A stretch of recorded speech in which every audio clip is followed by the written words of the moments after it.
Good morning po guys. Dito po tayo sa work.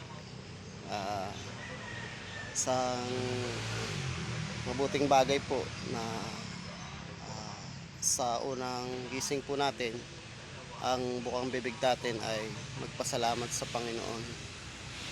Dito po ako malapit sa gate. Yan po guys. Nagwalis-walis na po ako. Yan po siya guys. Yan guys. Yan. Yan po siya guys. Hanggang doon sa dulo.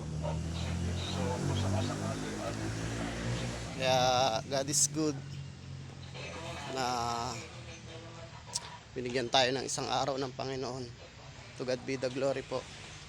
Kaya thank you po sa inyo. Wala pa po akong live. Yan po, naka-uniforme ako. Kaya mamaya po bandaron pa sa ilalim ng mangga, titirahin ko po yun. Marami na po akong nawalis dun kahapon. Sige guys, good day po. God is good. Thank you po sa inyo.